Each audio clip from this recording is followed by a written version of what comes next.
আপনি জানেন যেখানে 18 সালে এরা পথে নামে আসছিল, এখন আবার যে ঘটনাটা ঘটলো, এটা প্রশাসনও চাইলে আরো কন্ট্রোল করতে পারতেন। এবং আরেকটা ব্যর্থতা আছে, আমাদের যে এই সরকারের বিরুদ্ধে দেশি বিদেশি চক্র এরা অ্যাক্টিভ, তারা চায় এই সরকারকে বিপদে ফেলতে। সরকারেরও বোঝা উচিত ছিল যে যে কোনো একটা আন্দোলন হোক না কেন, আজকে ছাত্র কালকে অন্যদের আন্দোলন হোক, এইটার মধ্যে জঙ্গিরা এসে ঢুকবে, জামাত শিবির এসে ঢুকবে।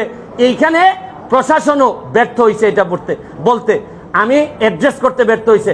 আমি সরকারকে দাবি জানাবো যত দ্রুত সম্ভব আমরা যে অর্ডার হয়েছে সুপ্রিম কোর্টের, এটা গেজেট আকারে প্রকাশ করে, কারণ সরকারের প্রতি বিশ্বস্ততা কমে গেছে ছাত্রদের।